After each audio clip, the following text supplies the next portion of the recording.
turn with me in your Bibles to Proverbs chapter 31. You know, there is no one more selfless than a mother. Mothers give of their time, they give of their energy, they give of everything, not just occasionally and not just when it's called for, but constantly. The other night we were watching a movie, and I'm sitting in the recliner, Sarah's sitting on the couch, and she is up against the arm of the couch resting. And so we've got this whole big couch, and we've got a whole living room, and where do you think Henry is sitting? Right up on his mom. Like this much face space he gives her. He's wearing her t-shirt, he's wearing some slippers that she loaned him years ago that he has commandeered and are now his because their feet are about the same size. And it just occurs to me how much of herself she gives to me and to Henry constantly. My mom was here on Monday, and you don't know what a blessing it is to hear all of you who have come up to me and said, man, your mom did a great job on Monday night. Man, your mom did such a fantastic job. Tell me that you were encouraged by that.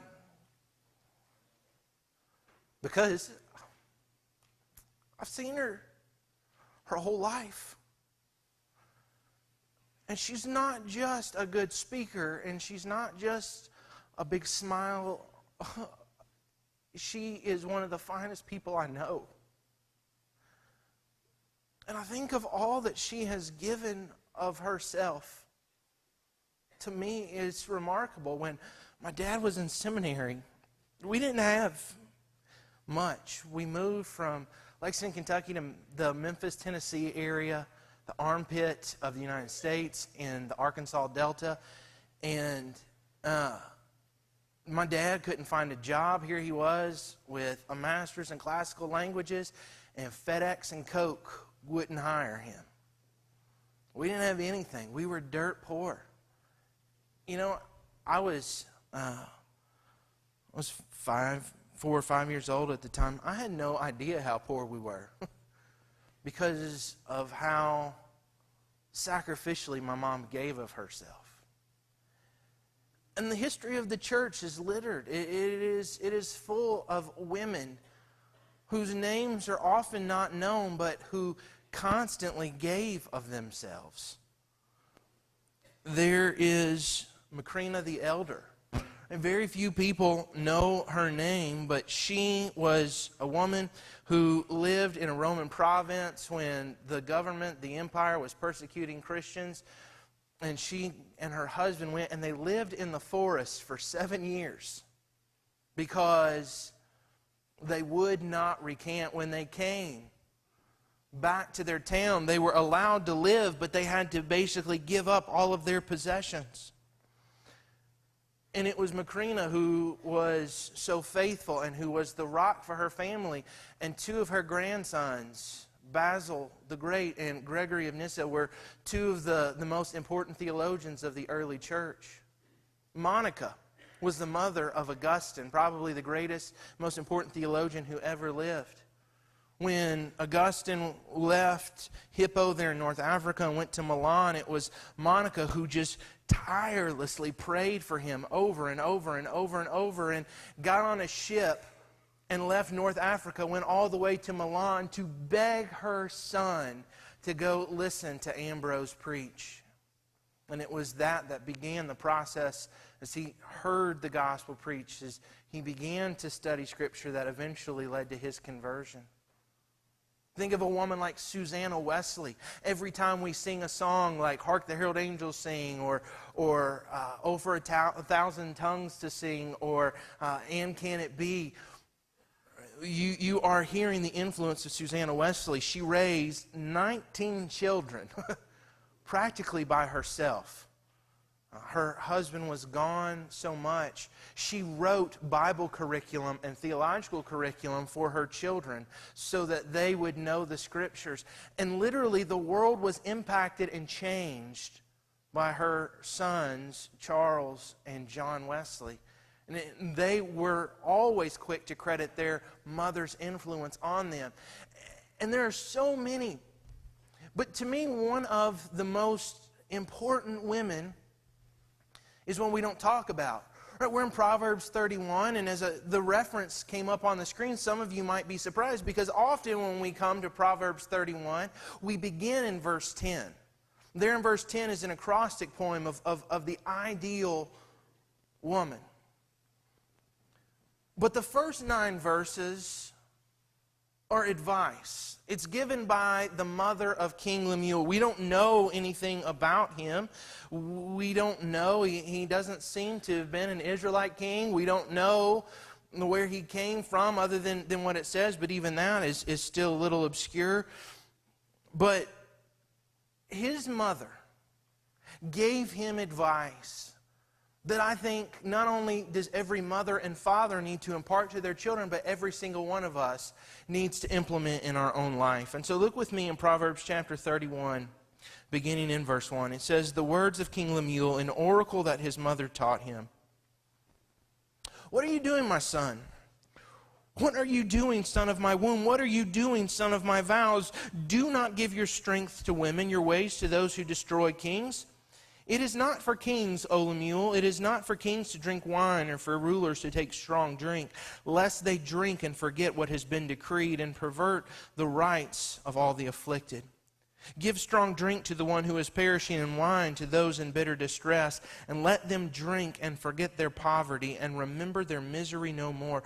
Open your mouth for the mute, for the rights of all who are destitute. Open your mouth, judge righteously, defend the rights of the poor and the needy." You know, one of the reasons I think that these words carry such weight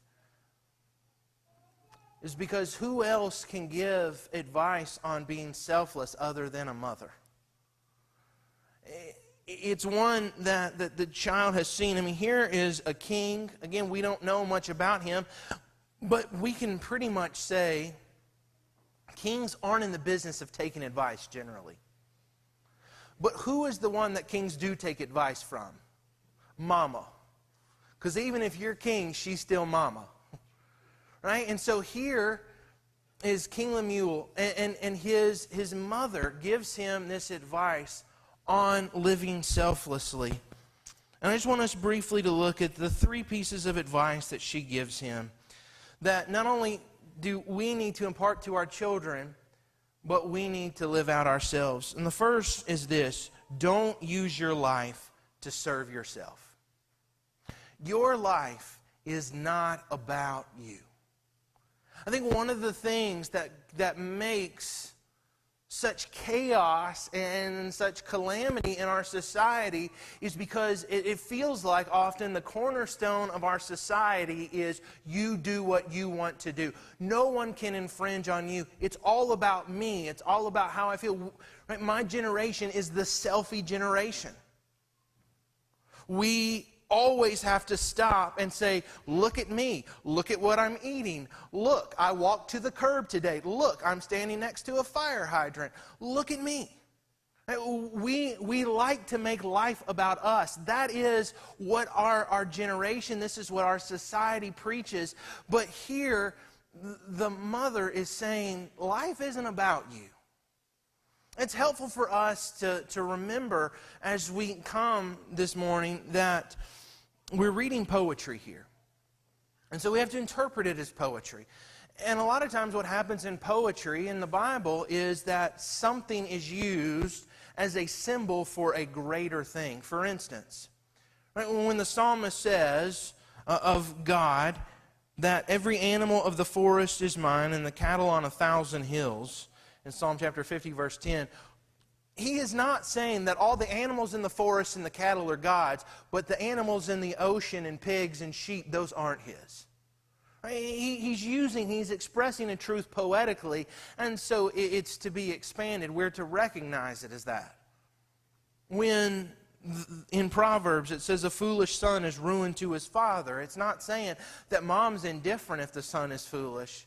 Right? It's poetry. A foolish son is ruin to his father, but obviously the mother is implied. And so two things in particular are mentioned here. She says, do not give your strength to women, and it is not for kings to drink wine or for rulers to take strong drink. But this isn't just about women and alcohol. What I think she is doing here, what I think is going on here, is it's expanding it to talk about so much. Right? She says, do not give your strength to women. This is plural. This is not derogatory towards women. What this is talking about is these kings, what did they often do? They often took on harems. They often married more than one woman. And the king's mother is warning him. She says, it's not for kings to drink wine. Why does she say that, though? The why of what she says is more important. It's really at the heart of why was he not to give his strength to women? Because they destroy kings. Why is he not to drink wine or to take strong drink? Because he will not be able to rule the way he is supposed to. See, in other words, what the mother is saying is you will devote your life to chasing your will, or you will devote your life to chasing God's will. This is the crossroads at which we stand. And a king, he had all the opportunities in the world to do what he wanted to do. He had all the opportunities in the world to make life about him. I can live how I want to live. I've got all the resources at my disposal. People are at my beck and call. Nobody is allowed to question me. I've got armies at my disposal. I can do whatever I want. And the mother is saying to him, you will either live your life for you or you will live your life for God. Don't waste your life on yourself. Because what we need to see standing in the background of her command is in Deuteronomy chapter 17. I think that there's a strong parallel in Deuteronomy chapter 17.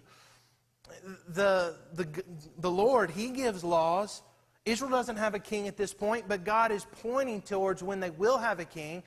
And here's what He says about the king. He says, when you come into the land that the Lord your God is giving you and you possess it and dwell in it, then people will say, I will set a king over me like all the nations who are around me. And you may indeed set a king over you whom the Lord your God will choose. One from among your brothers you shall set as your king. You may not put a foreigner over you who is not your brother. Listen to this. Only he must not acquire many horses for himself or cause the people to return to Egypt in order to acquire many horses, since the Lord has said, you will never return that way again. And he shall not acquire many wives for himself, lest his heart turn away. Nor shall he acquire for himself excessive silver or gold. And when he sits on his throne, he shall write for himself in a book a copy of this law, approved by the Levitical priest. And it shall be with him, and he shall read it in it all the days of his life, that he may learn to fear the Lord his God by keeping all the words of this law and these statutes by doing them, that his heart may not be lifted up above his brothers, and that he may not turn aside from the commandment, either to the right hand or to the left, so that he may continue long in his kingdom, he and his children in Israel. So you hear what God says about the king is the king, his job is not to acquire a whole bunch of stuff, whether it be land, whether it be horses, whether it be money, whether it be wives. This is what every other king in the world thought that was what they were supposed to do. But God is saying to them, hey, this isn't what it's about. Your job is not to have a whole bunch of stuff. Your job is not to just spend your life trying to gain pleasure and material possessions. Because God says, here's what you are to do. You are to write this law, and you are to understand my law, and you are to govern according to my law. This was to be what the king was to do. And Lemuel's mother, basically, she's echoing that. She's saying either you're going to spend your life just making it about what you want to do, or you can be the kind of king God has. The problem is that sin will keep us from doing what God has called us to do. She says, don't give your strength to women. those who destroy kings. Just think. David, right? The king that the Bible holds up as exemplar. David, the one that everybody says, that's the guy we want to be like. What took David down? Well, he was bathing, or he was up on the roof and he saw Bathsheba bathing. And yes, he had women, he had everything, but he said, I want her. It wasn't Bathsheba that destroyed David. It was David's own lust that destroyed David. Solomon, as Solomon just began marrying women and taking woman after woman and concubine after concubine, it was all of these foreign women who worshipped other gods that allowed Solomon to bring in all this idolatry and paganism into Israel.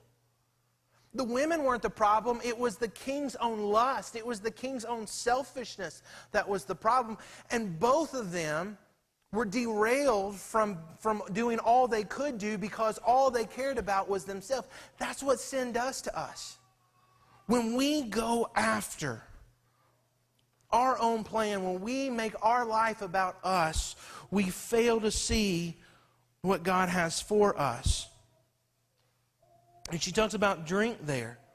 She says that when the king is drunk, he can't govern well. I mean, I know it seems sometimes like those in power and legislature must not have all their wits about them because of some of the things that they do and the laws that they pass. But what she's saying is if you cannot have your wits about you, you can't govern well. And that was what the king was supposed to do. Here is what we have to concede. Idolatry. Idolatry is the sin that is most condemned in the Bible. And too often we think, well, I'm not guilty of that. I don't have a little statue in my house. I don't worship at this graven image.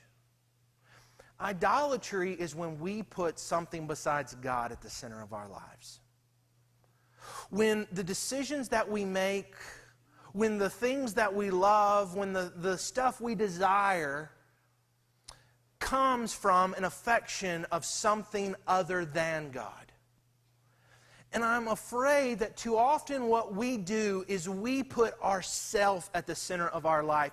And we make our life about our stuff and our comfort and our happiness and our pleasure and our desires and our status and our occupations and our ambitions. And God is deposed and we just do what we want to do. And there is no other word for that than sin. When we put something else at the center of our life, we will always deviate from God's plan for us. And what we have to remember is God has given us our life to bless others.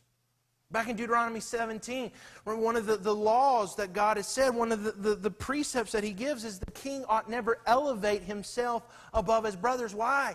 Because the king's not special. You think about how God chose David. Right? The people picked Saul because Saul was the most handsome. Saul was the strongest. They thought Saul would win in a back alley fight against a Pharaoh or something. They said, that's the guy we want. And then God says, I've got another king for you. Go to Bethlehem. To where? Bethlehem, that little sheep town? Yep, that little sheep town. And go to the house of Jesse. One of his sons is going to be the king. And so Jesse lines up 11. And Samuel walks down, not him, not him, not him, not him, not him. Goes to the end of the line. Now, God, I know you told me. And Jesse says these are his sons. Jesse, do you have any more? Well, I've got one more son, but my goodness. I don't know how to put this. David's special. You wouldn't want him. I mean, he just rolls around in dirt all day. There's no way David's the one. Well, send for him anyway. I don't know what else to do. And the king that God picked was the one who was the least obvious. It was the one that wouldn't stand out in a crowd. It was the man that everybody else kind of made fun of. Even his brothers When David runs and goes to check on them when they're fighting Goliath, they're going, David, just go. Just leave us alone. Go back to the sheep, David. That's where you belong.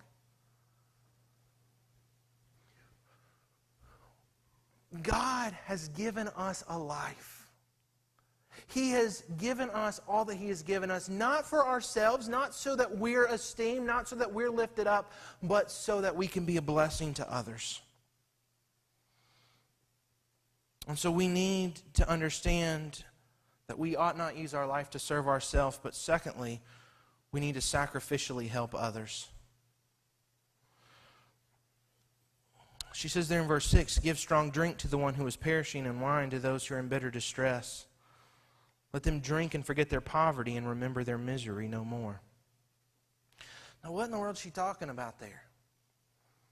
There's a lot of debate about this. Some argue that she's just being sarcastic here, but I really don't think so.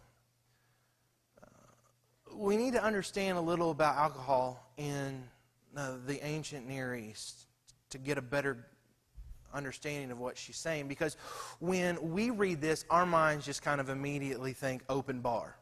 That's not what she's saying here. A couple of things we need to remember. One is they didn't have Coke or Pepsi or anything sanitary to drink really other than really fresh milk, water, which was not the very sanitary. And yeah, they have juice, but that juice is only juice for a little bit, and then all of a sudden it starts to ferment. And so again, wine and the way it's viewed in the Bible is very different. Second thing we need to understand is these are not distilled spirits that she's talking about here. When she says strong drink, most scholars think that would be the equivalent of beer. So we live in a culture where, there is a lot. Things were very diluted as compared to what we have today. But the third and most important thing for us to understand as we read this, and I think really gets to the heart of what she's saying, is that wine and alcohol had medicinal uses in that culture. You think in 1 Timothy, I think it is, when Paul tells Timothy, take some wine for your stomach. With all those bacteria, this alcohol was often used as medicine. And I think what's being envisioned here, again, let's just picture in our minds. So you have kings, and one of the ways kings touted their wealth was by all that they had. Right? Whoever has the most chariots, whoever has the most horses, whoever has the most cases of wine. The Queen Mother is in essence saying, you don't need to stockpile all that stuff just to have it there. There are people who are hurting. There are people who are in need. And you need to use what you have in order to bless somebody else. There are people, look at what she says, those who are perishing, those who are in distress. Let them drink, right? Help them in their poverty. I think what she is doing is she's saying all this stuff you have, instead of just accumulating it for yourself, use it to be a blessing to others. He needs to give of what he has in order to bless others. And we can put it like this: we need to expend what God has given us to bless others. All of us have been blessed with so much. You know, the reality is that even the poorest in America still have more than most people in the rest of the world. God has given us so much. God has given us health. God has given us stuff. God has given us family. God has given us friends. God has given us positions. All of this that God has given us, He has given us, and we need to use it. We need to sacrificially give it. See, the wisdom of our culture says, no, you just accumulate. You just accumulate. You just have more. You just build up more. When I was in New Hampshire this week, I had very, very little free time, but was there with my dad. And on Tuesday, we got done with the conference. It was about 4:30. He said, hey, we're 60 miles from Maine. You want to go to the beach? Why not? Let's go. And so we drove 60 miles from Concord, New Hampshire to York, Maine, which we felt was pretty appropriate. And as we're driving there, by the way, it was 74 when we left Concord. It was 48 when we got to the beach. So it wasn't a good beach trip. But we drove past all these houses, just massive houses. Huge beach houses, and Dad and I are just, I wonder how much that costs. I wonder how much that costs. Like Gomer and Goober going up to vacation in New England. I was Dan Evans' brother. He hosts a fishing tournament, and I was there. And it was at Lake of the Ozarks, and Dan was taking me around in the boat and showing me all those lake homes there.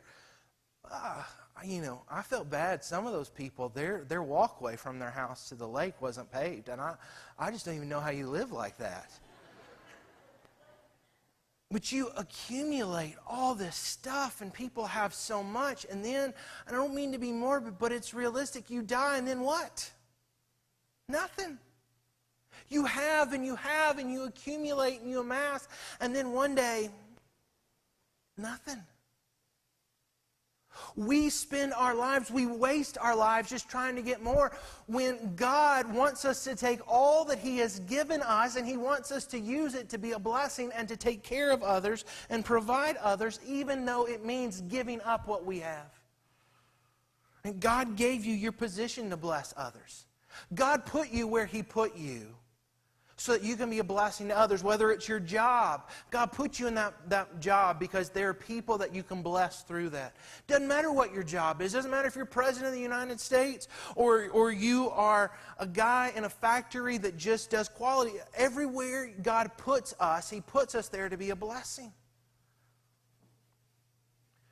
God put you in your neighborhood. God put you in your family. God put you where He put you intentionally and specifically because God has people for you to bless. And we need to think, okay, here's where God has put me. Here's the people God has put me around. We need to think, how can I bless them? We need to be sensitive to look for needs around us. Second, God gave you your stuff to bless others. This week, Sarah was helping Henry clean his room, not just like shove stuff under the bed, clean his room. Real deal, clean his room. And we have all this stuff, and of course, she's, I remember when he could fit in this. And she's been hanging on to it. Trust me, well, we do make him try out a couple of the things just because it's funny. He can't wear that anymore. And so, what are we going to do with it? Everything in our life, our money, our cars, our homes, our time, God gave us that to be a blessing to others. And if all we do is spend it on ourselves, again, this is coming from a mom, and this carries a lot of weight. Why? Because that mom spent everything she had raising that boy. That mom put a lot of sweat and a lot of tears and maybe even blood into making sure he turned out to be the man that he was. And she's saying, here's all this stuff that you have. Don't use it on you. Don't you be drinking that. You help others. You provide that medicine for them. Third, God gave you your talents and abilities to bless others.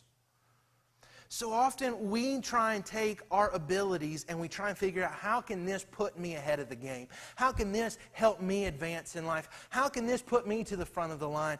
When God has given us our abilities, God has given us our talents in order that we can be a blessing to others.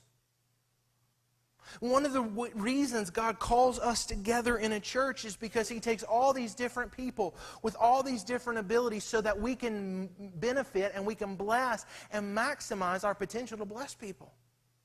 Right? I can only do so much, you can only do so much, but together we can do more. And the more of us that come together with this purpose and desire to bless others, when we say, okay, here's the heart God's given me, here's the passion God's given me to serve Him, here's the abilities God's given me, I'm going to try and figure out, how can I use those? How can I use that at Camp Joy? How can I use this in Vacation Bible School? How can I use this weekly on a Sunday? How can I take the way God has made me and how can I use that to bless others? We need to sacrificially help others. And the focus of our life needs to be giving, not getting. But then finally, we need to protect those who are vulnerable. Open your mouth for the mute, for the rights of all who are destitute. Open your mouth, judge righteously. Defend the rights of the poor and needy. In essence, she said, close your mouth to this carousing. Close your mouth to just making life about you. And open your mouth to defend the vulnerable. We need to protect those who cannot speak up for themselves. She says the mute here. Those who have no voice. Now, obviously, one that comes to mind is the unborn. God has called us to speak up for those who cannot speak up for themselves. But let me tell you that I think those who cannot speak up for themselves is a whole lot more than just the unborn. Christians are really good about that, but there are people in our society, people in our world who are oppressed, people who are beaten down, people who are victimized, and Christians need to be at the front of the line to speak up for them. We need to find those who are vulnerable and those who are hurting, those whose voices have been silenced, and we need to speak up. You know, it cracks me up in a very morbid way that Hollywood is doing all this stuff for women's rights while they're still pushing pornography and sexualizing women like nobody's business. Christians need to speak up. It breaks my heart, and quite frankly, it angers me to see all the hurt that churches and pastors have caused over the years. And too long, people have been silent because they're accused of all sorts of things. When we see people who are hurting, when we see people who are vulnerable, Christians need to speak up. We need to speak up for those who can't speak for themselves. We need to protect those who are in danger. He says in verse 8 there, the rights of all who are destitute. Now, literally what it says in the Hebrew is the sons of the passing away, the sons of the dying. And what he's talking about is people who are in danger. People who are dying. You know, while we sit and we talk and we enjoy life, there are people in this world who are dying because they don't have clean water to drink. There are people who are dying because a fascist regime is killing them for not believing what they believe. There is danger all around us. Can I tell you, even in our community, there are people who are in danger. Either are endangered because of what somebody is doing to them, or they are endangering themselves. Drugs are a scourge. They are killing people at a rapid rate, and Christians cannot be silent. What it is doing to families and what it is doing to children and what it is doing to people ought to break our hearts, and we cannot afford to sit by and say, well, it's their choice. We must speak up. We must stand up. We must be those who protect others. We need to protect the poor and the needy. Defend the rights of the poor and the needy. Again, the idea here, here's the king, and the king is the judge. And this is a legal system where people could buy their brand of justice very easily. And Lemuel's mother is saying, you need to defend those who are poor. You need to defend those who are at a disadvantage. You are to defend those. You are to pursue righteousness. What we tend to do is we tend to look the other way. You walk down the street and you see somebody in need, and what do you try and do? Or maybe I'm just telling on myself sometimes. We try and avoid eye contact. The Bible makes a big deal out of taking care of the poor and the needy. Jesus says, I have come for the poor. Blessed are the poor in spirit. Right? Jesus' ministry is about this. In the Old Testament, in the law, there were laws given to help protect and care for the poor. Why is it that the early church is to care for widows and orphans, those who had no rights in that society? Why does God say, I'm going to be a father to the fatherless, a husband to the husbandless? Here were people, and all of society was poised to oppress them and to keep them down. And Lemuel's mother says, don't you stand by and let that happen. You speak up for them. You find those who are vulnerable. You find those who are poor and needy. I think of Jesus' story of the Good Samaritan. There's somebody on the ground, and people are so busy going to church, they just walk right past him. And we still haven't learned our lesson. If we want to be honorable, we need to protect those who are vulnerable. Listen to me. You can be needy and still not be poor. There are a lot of rich people who are needy. People who may have all material possessions, but they don't have relationships. They don't have a relationship with God. They don't have a lot of the stuff that we need to function. Let's not just think that the poor are the only ones who are needy in our society. We need to always be on the look to see what people need and what we can do to be a blessing to others. How do we do this? I mean, it's easy to say we need to do these things, but how do we do this? You know, just like their culture, our culture was built around admiration. The problem is we admire the wrong things. You just talk. What do we admire? We admire those who are successful. We admire those who are successful in sports or in business or in life. We admire those who are talented. We admire those who have a lot of stuff. That's the kind of stuff we admire, but that is not what is most admirable in life. And what Lemuel's mother is doing is saying, yeah, you're the king and everybody is going to look up to you, but you need to be the kind of king people look up to. So one of the things that we see throughout the whole Bible is this idea of a king. God promises that He will send a king. And God says, here's the kind of king that we're looking for. The problem is as you read through the Old Testament, none of the kings live up to that. Oh, there are pockets where maybe David was good for a while, or Solomon was good for a while, or Hezekiah was good for a while. There are these things that happen momentarily. But all the kings were ultimately flawed. All the kings were ultimately broken.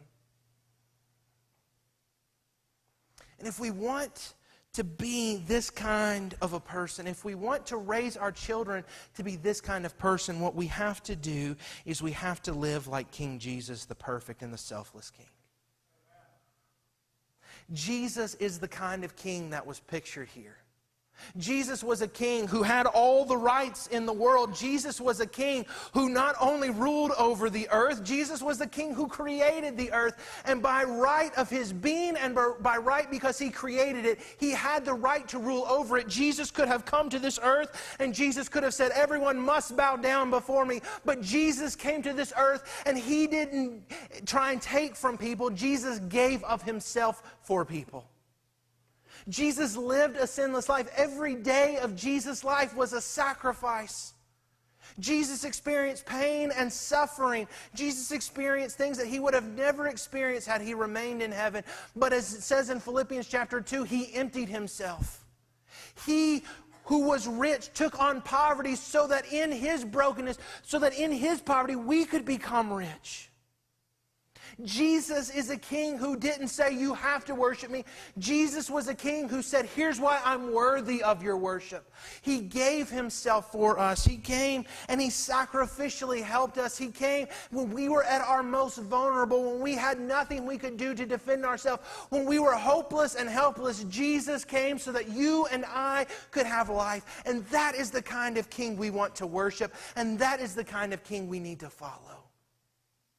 What we hold up so often for our children is you need to be successful. You need to have a lot of stuff. You need to be famous. You need this. You need that. And that is not the kind of king Jesus was. We're pointing our kids and we're pointing our own hearts in the wrong direction. If Jesus was a man of sorrows, well acquainted with grief, that ought to be good enough for us. If Jesus had no place to lay his head, that ought to be good enough for us. If Jesus is a king whose coronation was his death, that ought to be good enough for us. See, if we want to raise children who are going to be selfless like Jesus, they need to have moms and dads who are selfless like Jesus. They need to have mom and dads who value giving more than getting.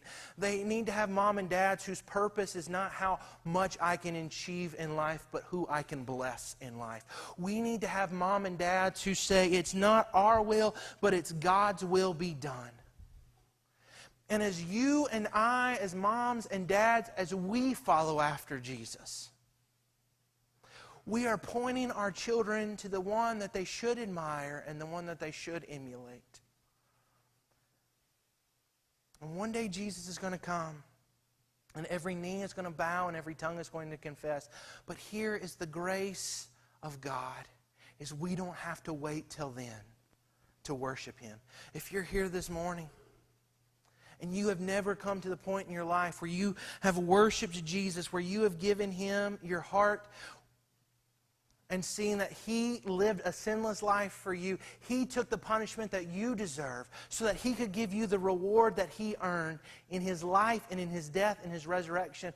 This morning is the morning where you say, it's not about me. My life is not about me. My life is about serving God. And as I serve him, I seek to bless those that he loves. I seek to bless those that he died for. I'm going to pray, and then we're going to have an invitation in a moment. I just want to ask whether you want to come and kneel at the front praying for yourself, for your family, whether you want to come and talk to me or to Chuck or to one of our deacons about what it means to know Jesus and to worship him and to have a relationship with God through him. Whatever it may be, I'm just asking you do as God leads. But first, let's go to God in prayer. Father, Lord, I pray